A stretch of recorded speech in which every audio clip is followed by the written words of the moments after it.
भक्ताणं नमो सिद्धाणं नमो आयर्याणं नमो जायाणं नमलोये सव्वसाउणं। पंच परमिष्टि भगवंतों की, गणाचार्य भगवान विराग सागर जी महाराज की, पट्टाचार्य गुरुवर विशुद्ध सागर जी महाराज की,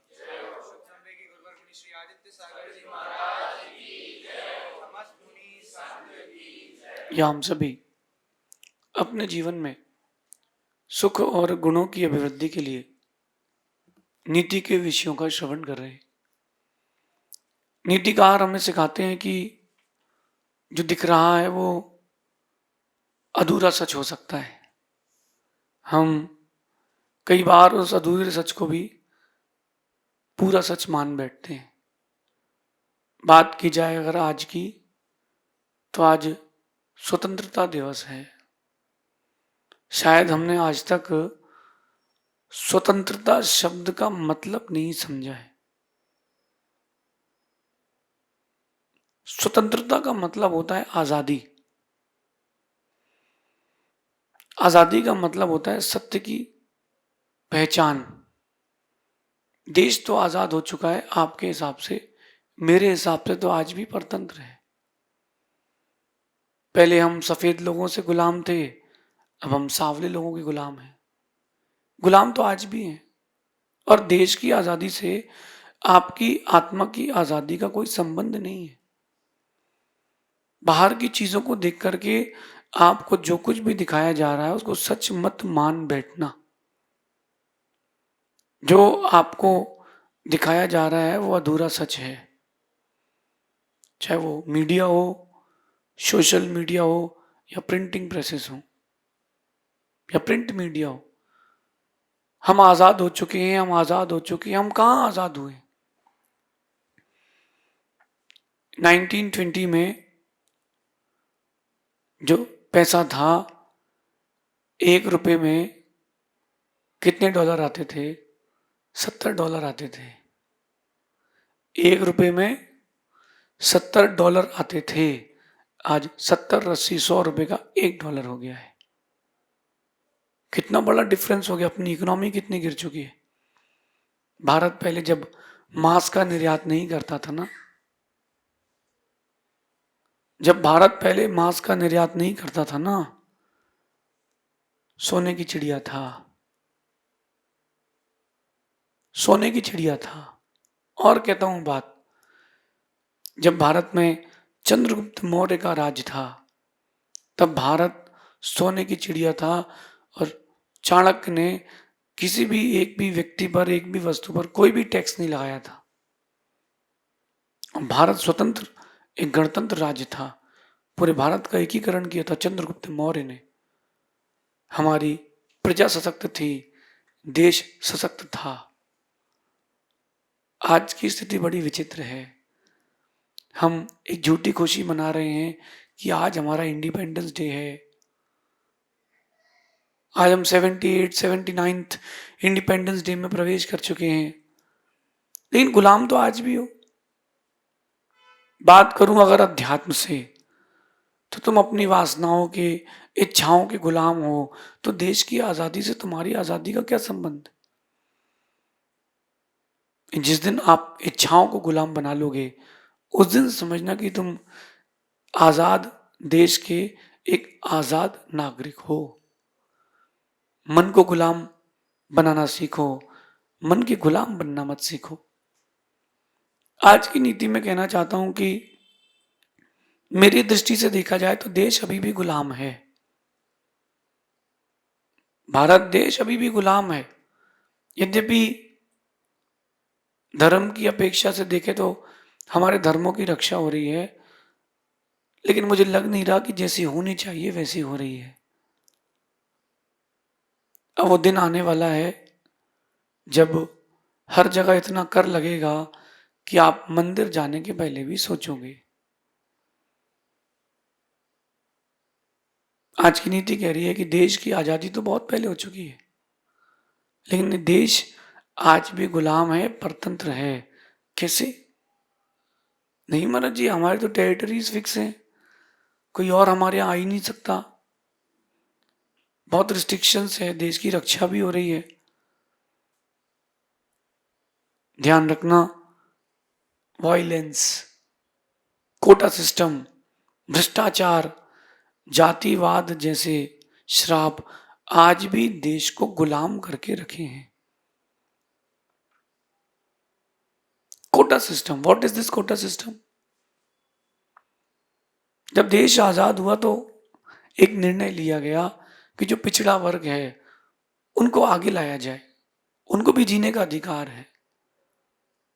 बहुत अच्छी बात है, ये सामान्यता की बात है, बहुत अच्छी बात है। 10 वर्ष के लिए कोटा सिस्टम लाया गया, फिर चुनाव के चलते 20 वर्ष कर लिया गया, फिर चुनाव के चलते 40 वर्ष कर लिया गया, और देश को आजाद हुए लगभग 80 साल ले लेते हैं अपन, 1-2 साल कम ज्यादा। लेकिन जरा सोचो, पिछले 79-80 वर्ष से ये कोटा सिस्टम कितना हावी हो गया और बढ़ गया। जो लोग योग्य हैं वो सीट पर नहीं बैठ सकते, जिनमें योग्यता नहीं है वही बैठेंगे। इस कोटा सिस्टम के कारण आपका मेडिकल फैसिलिटी सिस्टम खत्म हो चुका। अयोग्य लोग गद्दी पर बैठे हैं, योग्य लोग बाहर हैं। 20 नंबर जिसके आए वो सिलेक्ट है, 75 जिसके वो बाहर है। अब आप बताओ कि आपको क्या फैसिलिटी मिलेगी पब्लिक सर्विस कमीशन से और डॉक्टर से? और ये कोटा सिस्टम और बढ़ेगा और बढ़ेगा, कहीं ऐसा नहीं हो जाए कि एग्जाम देना भी व्यर्थ हो जाए। अब आप बताओ, इस कोटा सिस्टम ने देश की आजादी खत्म कर दी कि नहीं? इतना कर बढ़ चुका है, इतना टैक्स बढ़ चुका है, हर व्यक्ति लदा हुआ है, हर व्यक्ति बोझ में है, हर एक व्यक्ति बोझ में है। बताओ आप, देश कैसे आजाद हो गया? मैं कैसे मान लूं? अभी देश की बात कर रहा हूं, थोड़ी देर बाद आपकी बात भी करूंगा। हर जगह वायलेंस है, हर जगह वायलेंस है। जिस किसी फील्ड में जाओ आपको वहां वायलेंस मिलेगा, जिस किसी फील्ड में जाओगे वहां वायलेंस मिलेगा आपको। छोटी छोटी बातों पर इतने बड़े झगड़े, मारा कूटी, दंगे। जिस देश में रैलियां निकल रही हैं प्रोटेस्ट के लिए, उस देश के राजा को सोचना चाहिए। रामायण में तुलसीदास जी लिखते हैं कि जिस राजा के राज्य में प्रजा दुखी हो वो नरक का अधिकारी है। सो नृप अवश्य नरक अधिकारी, जसुराज प्रजा दुखहारी। ये मैं नहीं कह रहा हूं, आप तुलसी जी की रामायण उठा लीजिए।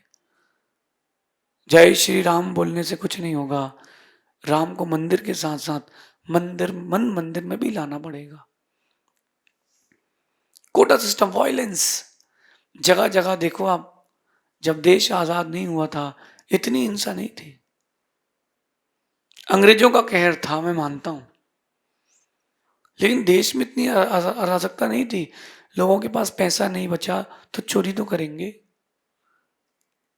क्या करेगा आदमी? चोरी डकैती तो करनी पड़ेगी, हिंसा तो करनी पड़ेगी ना, पाप करना पड़ेगा, नहीं तो सरवाइव नहीं कर पाएगा। देश वायलेंस के श्राप से ग्रसित है। और मैं कहता हूं भ्रष्टाचार। पहले जमाना था कि 1 रुपए गवर्नमेंट देती थी तो हमारे पास 20 पैसा आता था, रोडों के लिए, सबके लिए। पहले के नेता अच्छे थे। अब 1 रुपए भेजते हैं तो अगर 100 टेंडर हो तो उसमें से 10 टेंडर में ही पैसे आते हैं, 20 पैसे, बाकी 90 तो पता ही नहीं कहाँ है। गजब गजब के करिश्मे हैं। देश को भ्रष्टाचार ने ऐसा जकड़ के रखा है, जो अच्छा काम करेगा उसको सिस्टम से बाहर कर दिया जाएगा, चाहे वो राजीव गांधी क्यों ना हो। जो अच्छा काम करेगा सिस्टम से बाहर, जो अच्छा काम नहीं करेगा, जो जी हजूरी करेगा, वो सिस्टम के अंदर। ऐसे देश नहीं चलेगा। और देश नहीं चलेगा तो धर्म भी नहीं बचेगा, धर्म नहीं बचेगा तो आप कैसे बचेंगे? या आप नहीं बचेंगे तो धर्म कैसे बचेगा? अल्टीमेटली अगर आप अपनी ओर आए, हर व्यक्ति अपना अपना देख रहा है, एक बार थोड़ा वाइडली सोचिए, कहीं ऐसा तो नहीं हम एक दलदल में घुसते जा रहे हों, हम फिर से परतंत्र होने वाले हों। भ्रष्टाचार, करप्शन, कोई भी काम कराना हो पैसा, गाड़ी का नंबर चाहिए तो पैसा, आधार कार्ड बनाना है तो पैसा,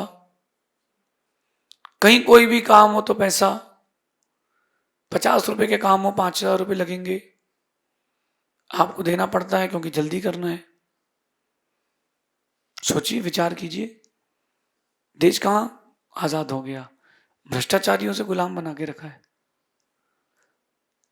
एक किसी नेता की कांड सामने आ जाते हैं, थोड़े दिन बाद आप लोग उसी को वोट देते मिलते हो, अरे वो तो वीडियो झूठी थी।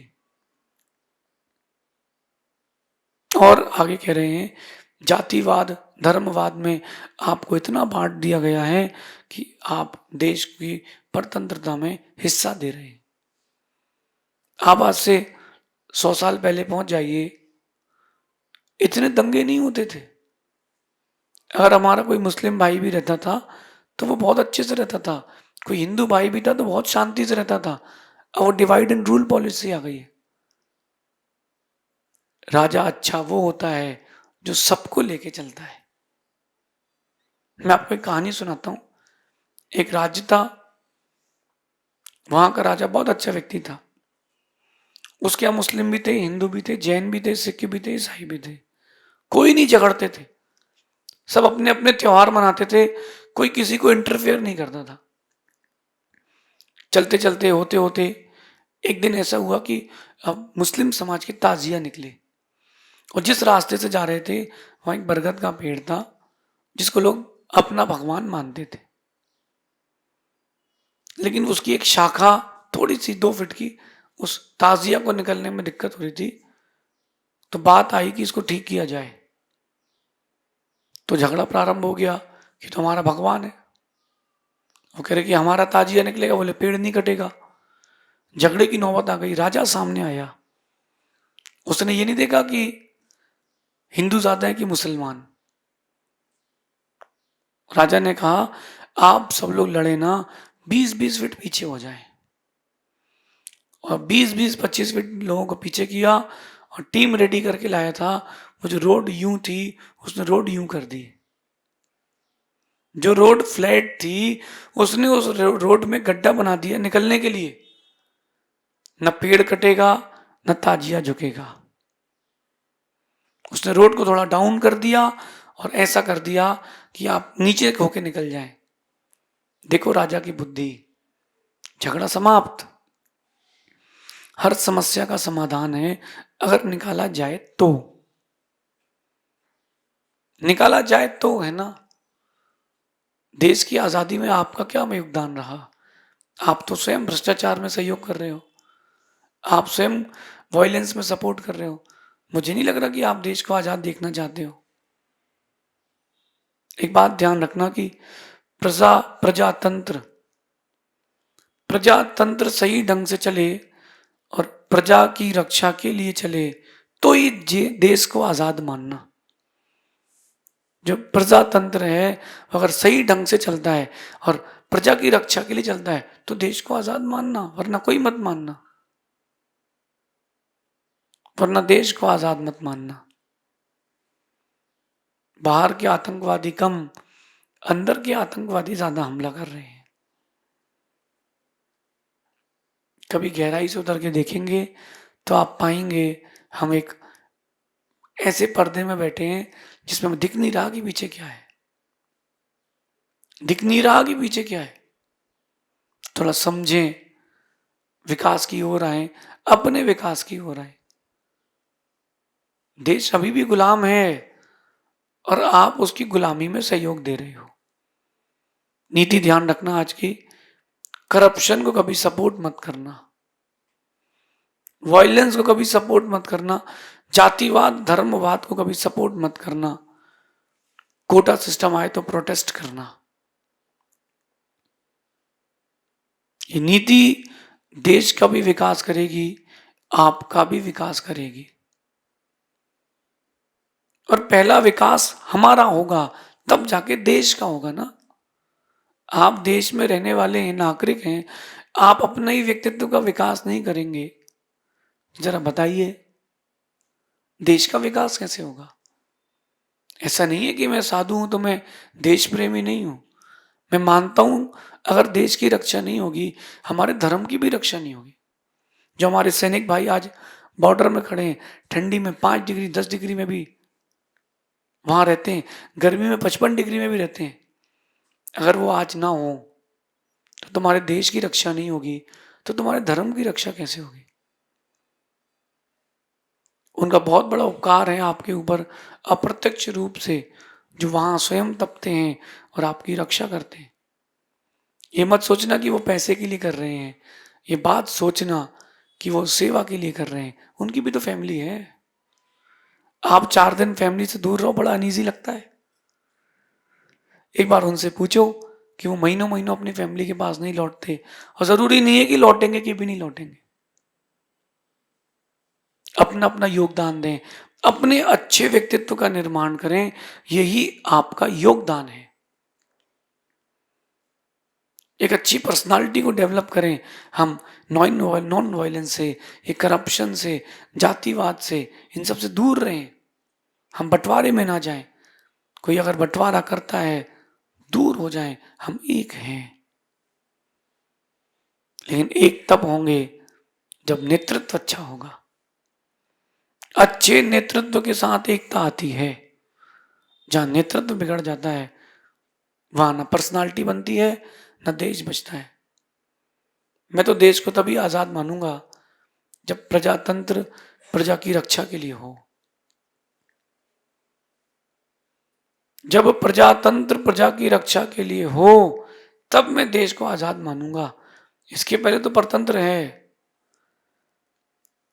इंडियन बैंक खाली हो रहे हैं और विदेशी बैंक भर रहे हैं। एक एक नेता के पास 1-1 लाख करोड़ की संपत्ति है, किसको नहीं पता? सबको पता। फिर भी फिर भी आप उसको हैप्पीली एक्सेप्ट कर लेते हो। सोचें समझें, कहीं ऐसा नहीं हो जाए कि आने वाली पीढ़ी आपको कोस के जाए कि ना आपने अपने व्यक्तित्व का विकास किया, ना देश के विकास में सहयोग किया। हम इस नीति को जीवन में उतारें, आने वाली पीढ़ी को, अपने पड़ोसी को बताएं कि देखो भाई, देश की आज़ादी में हमारे पूर्वजों को सहयोग था और देश की गुलामी में हमारा सहयोग जा रहा है। हम देश की गुलामी में सहयोग कर रहे हैं। करप्शन, भ्रष्टाचार और जातिवाद पंथवाद में हम खुद को इतना बांट चुके हैं, एक मंदिर के कारण हम एक दूसरे की जान लेने भी तैयार हो जाते हैं। क्यों ना हम इस बात को समझें, देश को गुलाम ना करें, देश को आज़ाद रखें। देश आज़ाद हो, आप भी अपनी बुराइयों से आज़ाद हों, तब मानना कि आज इंडिपेंडेंस डे है। अपनी बुराइयों को अगर आप दूर कर देते हो, तो मानना कि आज आपका इंडिपेंडेंस डे है। ऐसा सोचना। शेष आगे देखेंगे। भगवान महावीर स्वामी की